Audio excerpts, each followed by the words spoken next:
Hello and welcome to the Viktor Frankl Meaning Academy podcast. Back again, I'm Dr. Daniel A. Franz with my very good friend, Dr. Baruch Halevi.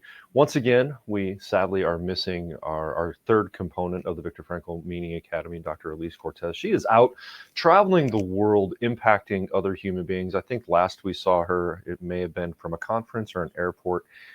From her screen, they all look the same. So sometimes it's kind of hard to tell. But glad to be back here with you again. B, how have you been, my friend? I've been good, better than the last time we spoke. That was still a little fresh off the heels of some atrocities in the Middle East. And you can listen to our podcast if you want to hear more about that. But, Mhm. I think trying to embody the essence and the message of our teacher and our worldview of logo philosophy to transform tragedy into triumph. So that's what I've been doing and in my own way. And that's what we are committed to in this podcast. Absolutely. I would definitely recommend you go back and review that podcast. B, I forgot to tell you, I got a very important piece of feedback on that last podcast from a very important person in my life. My oldest daughter texted me or emailed me. I don't know, however kids communicate these days. She got in touch with me and said, "Hey, Dad, thank you. Thank you for what you guys are doing and going out and sharing this message that my people need to hear." Her generation seems really, especially in light of current events. She was really took taken in by that podcast and found it very helpful. So I'm glad we did that. And thank you, my friend, for I mean, I just got to host a really good conversation with you. That was kind of it. And your education and information obviously proved helpful to many people. I'm glad I could do my part. And, unfortunately, I'm sure there will be other versions and variations out in the world. But I guess Mhm. that takes us into our conversation, which is um, now more than ever before, Dr. Viktor Frankl and this message and the insights and the tools of logo therapy, logo philosophy, meaning centered, purpose driven, resilience creating living is needed now more than ever. Absolutely. As we've talked about, for the audience, I am playing hooky right now from the World Congress of Logotherapy. Unfortunately, it's virtual this year, so it's pretty easy to play hooky. I'll get back into the Congress here, but definitely going. I am up to my neck in Dr. Frankel and logotherapy right now. But I'm also rereading the will for the will to meaning. Yes, the will to meaning, which is I think that was in the 60s or 70s, another collection of his speeches and essays. And it was really, it hit me, excuse me, today as I was reading it. You know, he first called this practice existential analysis. But then really had a hard time translating that into the English and eventually did become logotherapy. And I believe today we are we really need to be analyzing our existence and where we're going and how we're doing things as individuals and as a culture and as a world. And as we said, that's the tagline of the Viktor Frankl Meaning Academy, right? Meaning, purpose, and resilience. We end every podcast with go out there and live your life with meaning, purpose, and resilience. So maybe today we can talk a little bit about that. Why is that important to us? I certainly want to end on the idea of resilience and how you do resilience. But maybe first we talk about the more ethereal concepts of meaning and purpose. I know we bounced that around with Elise this week. She is big on the idea of purpose. But be from your perspective, for two logo therapists, what is meaning? What's it all about? We've talked a lot about it, but today, what is meaning for you? In Kabbalah, there's a fundamental principle that within the darkness, whatever darkness it might be, whether you're talking about the creation of the world or existential personal darkness or a collective darkness that we're going through, there are always what the Kabbalists, the Jewish mystics, call the Nitzutza Kodesh, the sparks of light, of divine energy. And our work, our mission is to go into the darkness and to find those sparks. And that spark is Mhm. different for everybody in every context. And so that spark is meaning, right? And this is actually where I do believe, I don't have proof of it, but I do believe Frankel drew his, and by the way, I know Dan likes to say Frankl. So he'll say Frankl and I'll say Frankl. I know I'm opening up a can of worms here, but I was going to bring that up, man. I told you those at the Logotherapy World Congress from all around the world, not just Abilene, Texas, man. They are throwing down the Frankl a lot this week, and not the Frankl, as you say. But I have been asked about that from several of our listeners. Running Man himself brought that up one day, like, all right, you two sound like you're talking about two different people. I'm like, well, I don't know. There's a family that I know that one of them is Edelstein and one of them is Edelstein, and it's a big rift in the family. So this can be our little drama, for the behind the scenes soap opera, Frankl. Anyways, I'm not letting you take us off tangent, even though I brought As it I'm up. known to do. And so anyways, going into the darkness, going into, whatever we're facing and finding our spark is meaning. To me, that is what meaning is. And just so I'm giving our listeners sort of both metaphor, but also one that really is helpful. Taking that spark and fanning it into a flame, right, to illuminate the darkness is purpose. And so I think of it as the meaning is going in, finding that spark against all odds where there's seemingly nothing. We go into it, we find meaning. And as Frankl says, there's always meaning in whatever we're going through, especially the darkness. And then our work becomes to fan that into a flame. And as I say, to carry that fire forward as a source of illumination, right? And how we translate that spark into that flame and that flame into our life's purpose. And translating that, and then guarding the fire, guarding the flame so it doesn't go out, is the resilience. And then that's how I think of my relationship with meaning, purpose, and resilience. And it goes in that order. You have to find the spark, turn it into a flame, and then make sure you stand guard against it, because the world around you will try and blow out the flame. Does that make sense? Is that helpful? You tell me. I think that is a beautiful metaphor, beautiful analogy. Actually, I'm looking here. I'm in my clinical office, and there's a great book here called Spark Seekers. And having read that It's several gotten times. rave reviews by my mother. Other than that, Well, let me be the second to give it a rave review. That is interesting. Can you go back? I know many of our listeners, when you throw out words in different languages, they actually want to pay attention. What was that word again? So the Hebrew word is nitzuts, which means sparks. And according to Kabbalah and also according to physics, the Big Bang, right? There was darkness and then there was light. And that light is not something to just be taken for granted. It's a defiant act. Whether you want to talk about just from a scientific physics perspective, that we're here against all odds, that there is light in this dark universe, right? And how did the creation begin, according to physicists or according to Kabbalists? The Big Bang, the explosion of light, and then that growth of light. And so that's that spark. And I don't want to be too esoteric or too physics oriented here, because at the end of the day, each of us has to birth our own existence, our own universe, make sense of our own reality. And when I'm counseling people over and over and over, it's, can we go into your darkness and discover your spark? I can't create it. Nobody, you're not going to create it. It's there. Our job is to go in and discover it, right? And that's that divine spark, Nitsuts. So for those of you keeping score at home, I'm going to Americanize that. Neat suits, right? Neat suits for those of you tracking B's esoteric language. And I love that idea, right? So the idea that I think meaning is esoteric. It's ethereal. It's hard to define. We've spent dozens of podcasts trying to break it down and simplify it. And I love this idea today that it is the spark. I think, Dr. Frankl calls it, much of logotherapy and existential analysis talks about it. It's that force that pulls you forward into life, that you have it, as we've talked about, as you just mentioned, it's there. We have to uncover it. When I was, during my studies, I think it was a practicum, a great exercise one of the instructors taught us was this idea of the logotherapy anchor. right? That spark, that meaning is there, and it's our anchor in life. And as a clinician, coach, consultant, it's our job to help people uncover that anchor. It gets muddied throughout life, like any anchor. You can imagine a boat trying to lay anchor, dragging that anchor around. It gets covered in mud and barnacles and seaweed and all kinds of stuff. And our job is to uncover it, to find that anchor, to find that spark, to help people discover, right? We're not making meaning.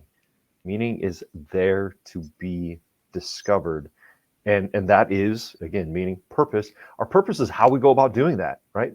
How we get up every day and show ourselves in the world, the behaviors we execute to carry out, to discover that meaning and to take it forth. Would you agree? A lot there. Yes, I agree with all. But I want to come back to one thing you said. It's hard to define. However, I've just said it before, I'll say it again. It's like Chief Justice Potter said about pornography. It's hard to define, but you know it when you see it. Yeah, when you see And the it. same is true with your spark. It's hard to define. I can't define it. All I can do is I know it when I see it, or maybe when I feel it. Here's an example. So I was down. I was feeling desperate after the attacks in Israel. As everybody knows, I'm Israeli and I'm an American. And I heard a podcast by former Israel ambassador to the U.S., Michael Oren, who said, you don't have to come back to Israel and fight, talking to all of us Israeli expats who are living here in America. But you do have to take up arms in your own way and find your way. And he said, buy our soldiers one more day of fighting to eradicate evil, and you've done your part. And that's when I started to, it clicked. My spark, my divine spark around this darkness right now is to use my voice to type or to speak or to get out on podcasts and to just counteract the falsehoods with the truth. Yes. And that was like an aha, or call it whatever you want, but that was my knowing. And that's not everybody's knowing. For some people that does not resonate. But for me, it was like this, oh yeah, there's a spark in there. And I just discovered it. Now what do I do with it? Right? Because it's not enough to have a spark. A spark isn't a sustainable light source. It's the beginning of a light source. Right? A spark only, if you ever watch, do you ever watch Bear Grylls and Man vs. Wild? Hey man, look, I go out and I am Bear Grylls. I have to. I know where this is going, and I have to admit I have attempted to start a fire with a flint and spark before, and it ain't easy. It ain't easy. And I love when he does that, and then he creates this makeshift carrier so he can carry the flame around with him all day long, or as a piece of coal. But whatever. The point is, we got to do something with that spark, and that's that next step on. And also for Frankl, it's not enough to discover your meaning. What do you do with it? Who do you share it with? How does this benefit others? Right. He definitely tells us it's not about sitting around and thinking about the spark, thinking about your meaning, but you have to do something with it. That is the purpose of it. And what a beautiful example of finding meaning in suffering, in tragedy, in difficult times. I know I attended a lecture yesterday that's a lot of our logotherapy peers are from have been in Israel, live in Israel, or are from Israel, or have been through some very difficult times, and they were talking about current events and how appropriate logotherapy is right now, given the times that we live in. And you were a great example of that, right? Like, suffering is happening, and so I've discovered meaning in it, and the purpose is to get out there and write and to share and to help people understand, as you did last week and as you've done for the past 2 weeks in your different social media platforms. Well, thank you. I've had a conversation multiple times this past 2 weeks. I guess it's coming up on 2 weeks since Hamas attacked Israel. And we were talking about how, Freud's view of the world has its place and purpose, and Jung's, and positive psychology, which I'm a fan of all of those. But one is particularly suited for these atrocities, for these times. And that is the one that maybe it wasn't born out of Auschwitz, but it certainly was proven in Auschwitz and other concentration and death camps. And that's and we've talked about it before, we'll talk about it again. It's one of the reasons I love logotherapy, because if it works there, it works here. Absolutely. That's such a good point. Again, as I'm preparing our curriculum for the upcoming Your Search for Meaning, going back and re-studying the history of logotherapy. And Dr. Frankl was known to say, even a dwarf standing on the shoulder of giants um, can see just a little bit further. And that's, he was talking about Freud being that giant, the originator of the field of psychiatry and psychology, but somewhat not always true in our times. Freud came from a time in Victorian Austria where everything was about repression, but it was an amazing time. The Habsburg dynasty was still in existence. Austria was the second largest country in the world. Vienna was the second largest city in the world, second only to Paris, a center of arts and education and culture. And so you see, and also Freud, I mean, he analyzed sick people, right? Like truly mentally ill people.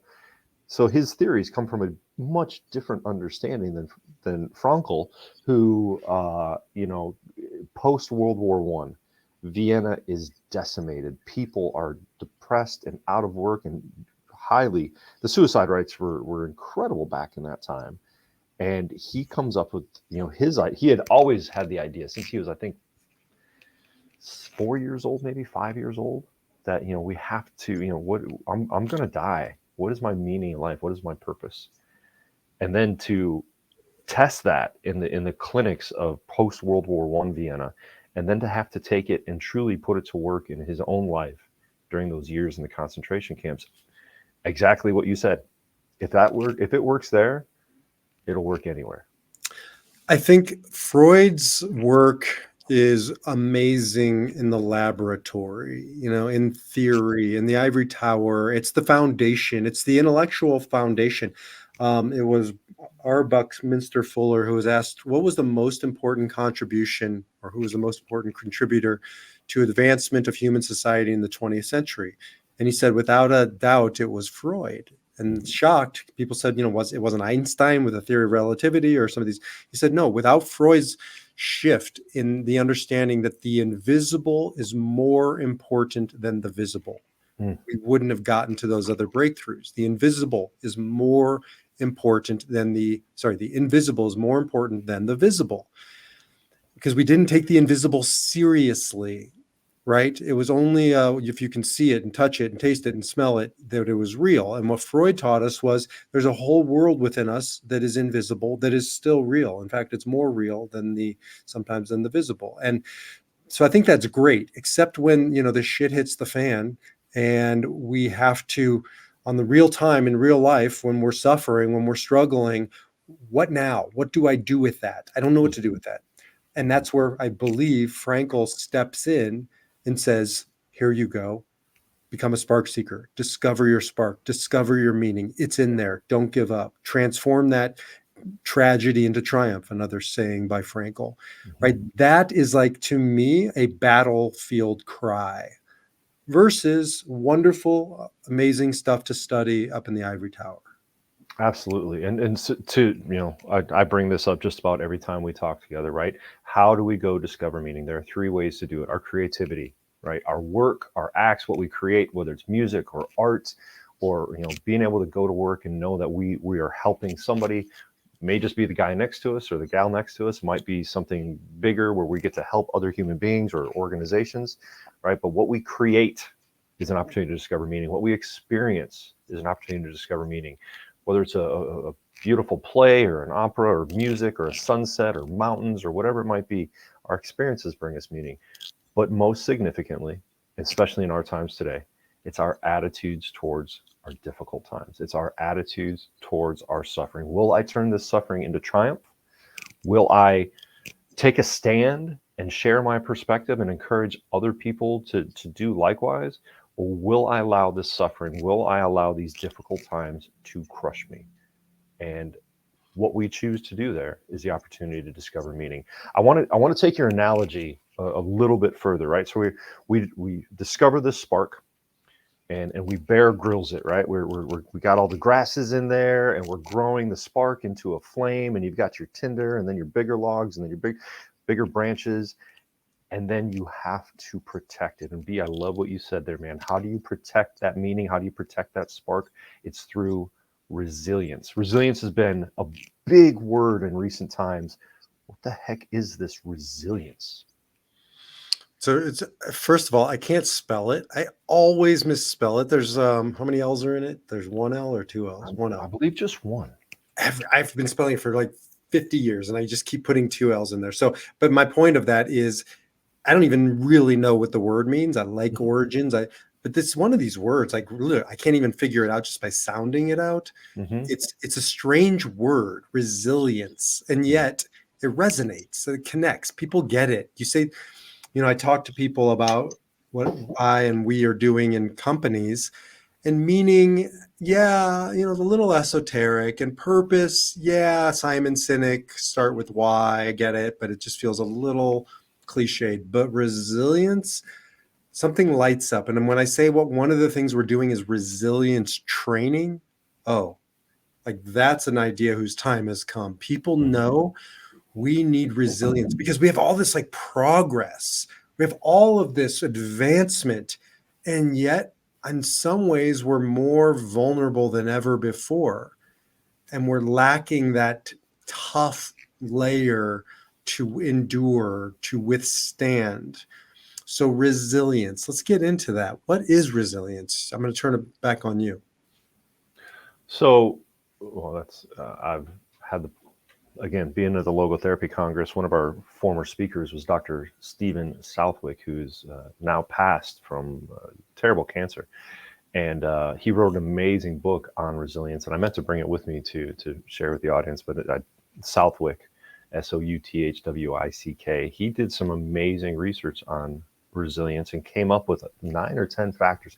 Resilience is something you can do, you can train, you can practice on a daily basis so that when times are tough or terrible or life threatening, you can bounce back. Right? That is the nature of resilience in my mind. When it is a practice that you have engaged in so that you have the ability to bounce back mentally, emotionally, physically, spiritually, and relationally when times are difficult. Yeah, and that's to me the key of this is that it isn't just something that happens where some people are more resilient than others. I just don't think that's true. I think that we are looking at over our lifetime an accumulation of skills and experiences and abilities, right? Like, for instance, I know my kids are more resilient when it comes to Israel than most American Jewish kids because my kids also grew up in Israel. And so they've witnessed it, they've seen it in smaller doses, never like this. But that's sort of a resilience too. Think about COVID, right? I don't want to get into any controversy here, but let's not talk about COVID. Let's talk about the flu or any other virus. We inoculate ourselves, right, with a little bit of the virus. Mm-hmm. Right. And so that's a resilient process. And if we're guarded against the realities of the world or the realities of the difficulties that we're going to face, then it's very hard to cultivate resilience. We need to inject some of that into our lives in a manageable, safe way.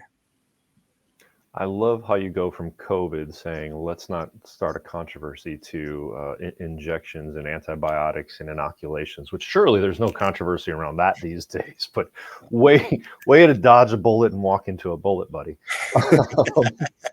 So yeah, we take no stand on what are they called, vaccinations or COVID or anything. We have no stand here. But if you'd like to talk about it, we're certainly open to it. But you make a good point. How do we prevent these things for the past 100 years or so? Is to give ourselves a small dose, the flu shot. That's the same with resiliency training. How do you make yourself more resilient? You put yourself through difficult times willingly and with intention. One of my favorites to talk to people about is exercise, right? Getting out and pushing yourself to walk, to run, to bike, to do something that you can do a little bit more, a little bit further each day to stress your body will help you be ready when those stressful times come up and you're not choosing them, when you're not in control of them. Exercise is an amazing opportunity to train yourself to be more resilient. In fact, I remember we did have this conversation before, but that's okay. If we don't remember it, only the running man probably remembers it. But it's important to really think about this idea of inoculating yourself by ingesting not so much that it's masochistic, that it's destructive, that it's harmful, because Dr. Viktor Frankl says you'll never discover meaning if you inflict unnecessary suffering on yourself.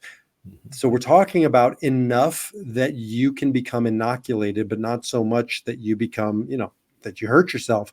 So, but thinking about pain, thinking about, well, here's an interesting one. So I've adopted the Buddhist practice for many years of meditating on my death once in a while, not every single day, but periodically, like to really see that it's an ancient practice so that we don't live in so much fear of death, right? And if I can start to contemplate it and think about it and work through it, then I can prepare my will. Then I can talk about it, with my kids, to talk about the necessary things. And it's not shrouded in this fear like I see so many people.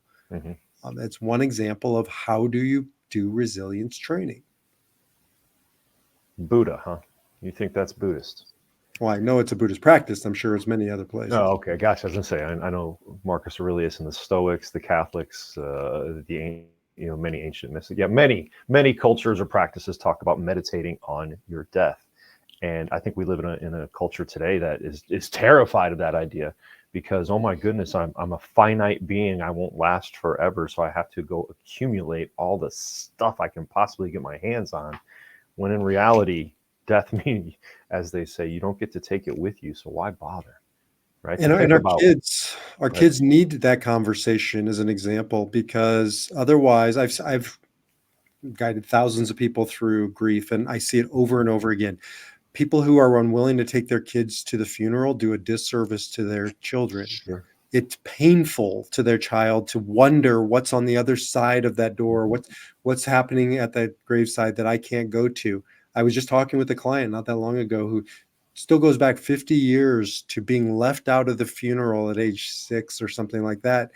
And it really took its toll on him because it made him afraid, as opposed to being a part of it and seeing it and experiencing it in a dose that he could handle, but that he could handle. Absolutely. Yeah, we certainly do a disservice by not engaging that and by preventing others from as well. Frankel talks about, the finite, the beauty in life is that it's brief. We don't have it for an infinite amount of time, and therefore, when we meditate on the fact that we will die, it ideally it propels us to do great things and not to just focus on the accumulation of material. So, exercise builds resiliency. Memento mori, meditating upon your death, can help build resiliency. What else, B? Logotherapy, talking to somebody who can provide a context and a container, hold Mhm. space, as I call it, to allow you to start processing some of these things, these fears, these uncertainties in a context that's constructive and safe, and that you can start harnessing this into, transforming tragedy into triumph. It's Mhm. crucial. I just literally texted with a woman who said she's just doesn't know what to do with all this pain of Israel. And I said, "Are you talking to somebody?" She said, "No." I said, "Well, that's the starting point." Mhm. Absolutely. Just 2 points with that human connection, right? Just having a network of people you can go to when times are tough. As you've experienced, I mean, you and I have each other. We talk pretty often when times are tough, and then we get to share it with everybody else. I have when times are really difficult in my life, and you're off traveling the world with Dr. Elise. My go-to is the running man very often, and chatting with him about difficult times. But then it's important, our partners, our spouses, our families, our children. We don't want to burden our children too much with our issues, but having a network of friends, coworkers, etc. We have to have that connection. If I take that a step further, when it comes to a logo therapeutic relationship, having that objective person that can hold space for you. It's interesting. Again, the beginning chapters of Frankel's The Will to Meaning, he talks about what I've shared many times. Um, It is not about the techniques or theory that are used, but it's just the ability to connect with another human being, ideally one who is trained and objective, but that has immense healing power in difficult times. So it's not about how many different schools of psychology, how much you've studied Freud and Adler and Jung and all of those, but it's just the ability to like, I love how you say that, to hold space, to bear witness to somebody's suffering. All right, but let me push back on one idea within there, and that is not to have people to go to. It's to have the right people to go to, because people can also make it worse. Mm-hmm. I literally just posted a blog on my website on this topic. Of the 500 funerals that I officiated at back in the day, how many of them were filled with maybe well-intentioned people saying really horrible things? Mm-hmm. And one of those is, you need to move on. Mm-hmm. That is such a damaging statement to somebody, because A, it's not true. You should never move on. You should move forward. And those aren't the same things. When you're told to move on, it means leave it behind. It means Mm-hmm. something's wrong with you. It means that I know the time frame and you're not living up to it, and all these other things. And so really just being mindful about having the right people, not just people. Right. Not just it is about having a network that cares about you and you care about. But to that point, those are all those cliches at the time of grief, or all those people that don't contemplate their own death, and then just have to come up with platitudes and cliches to help people move on. No, grief can take as long as it needs to. If it goes too long, yeah, maybe it becomes a little clinical, maybe it becomes a little neurotic. But no, it's not about moving on. It's about integrating that experience into who we are, to embrace that suffering and to turn it into accomplishment. All right, so we've got Wait, wait, exercise, wait, wait, wait, wait. connection, I'm not done network. Go challenging ahead. you. I'm not done challenging you. Oh, Um, okay, bring it.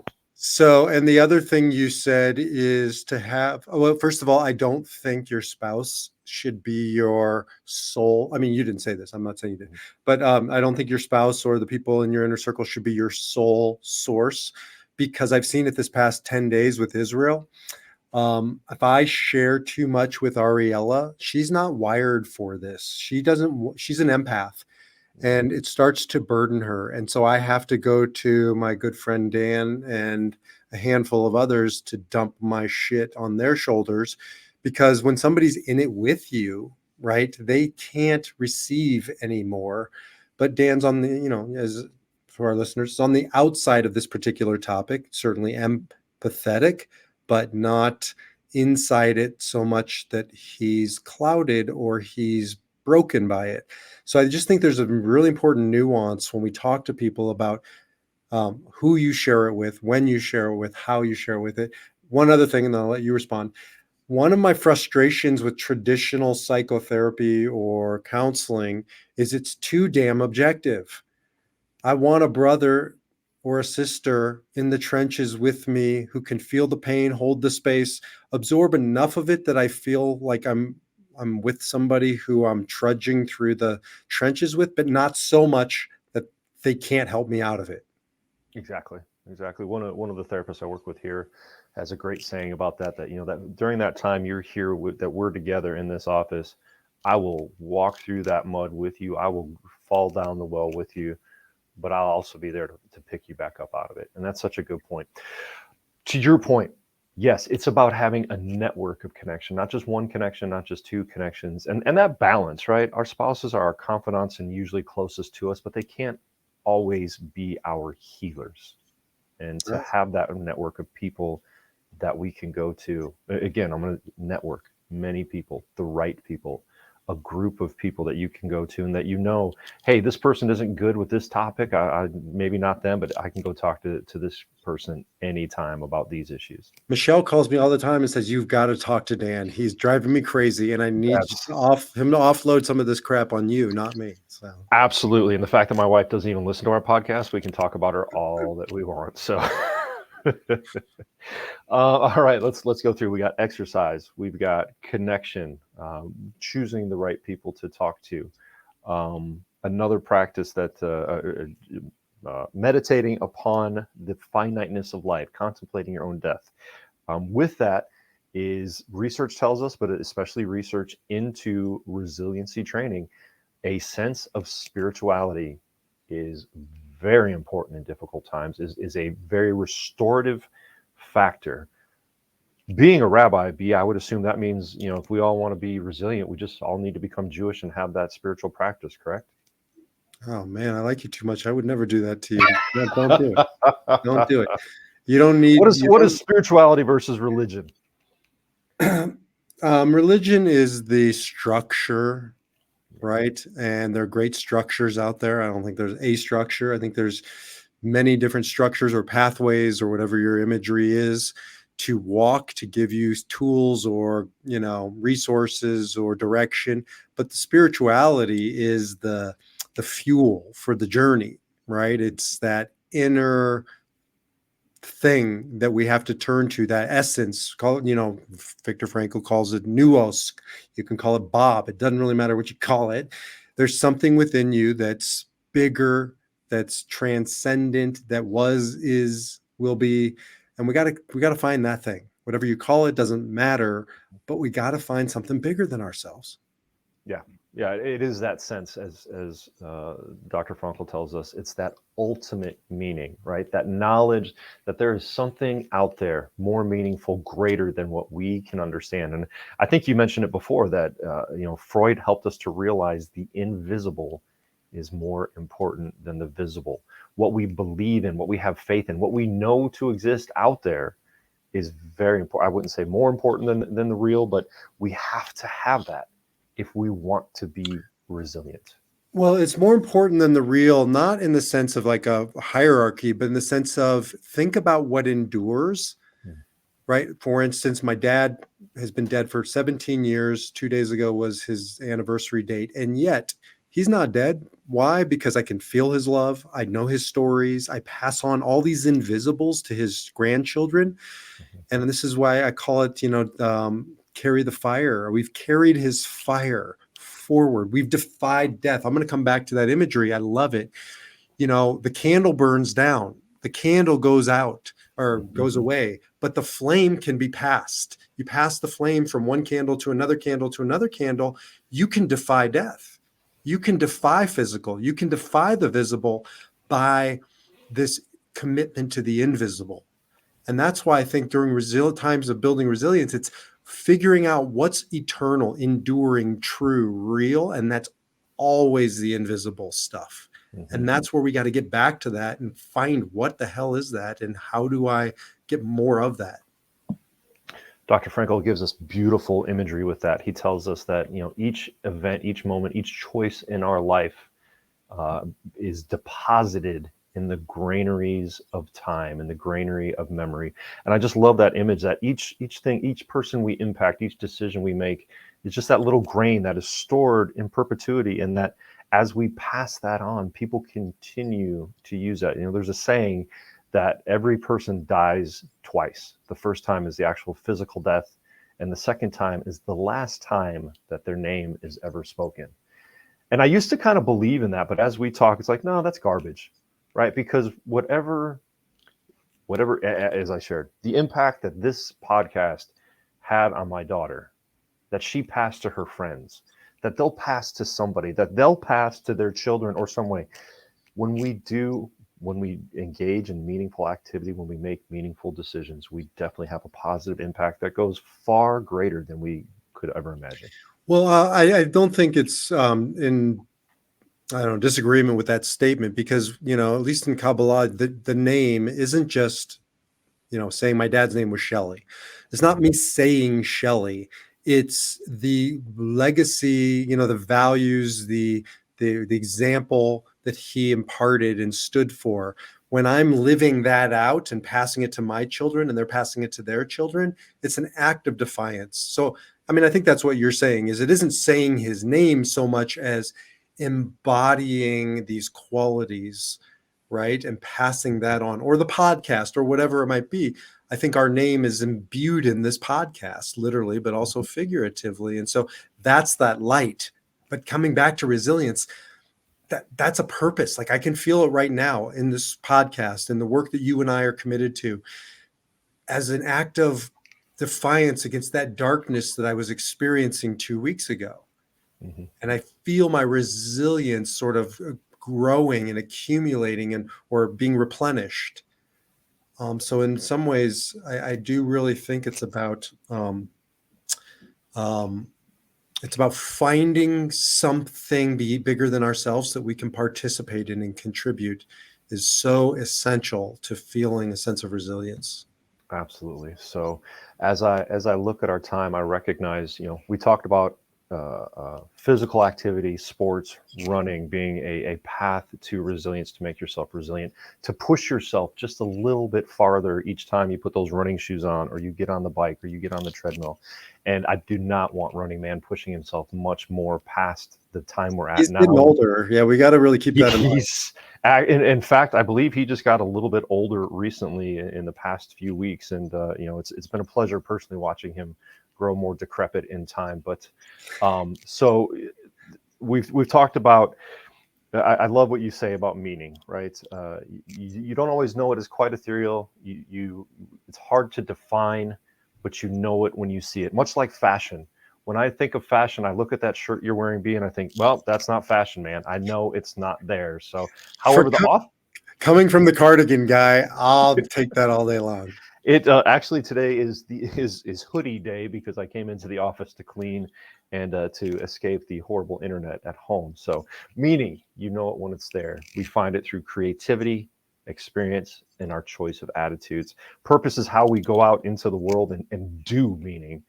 And then resilience. Resilience can be trained. You can go through a lot of practice to develop a more resilient mind, body, family, attitude. You can develop a more resilient and be, this is something you and I are working a lot on.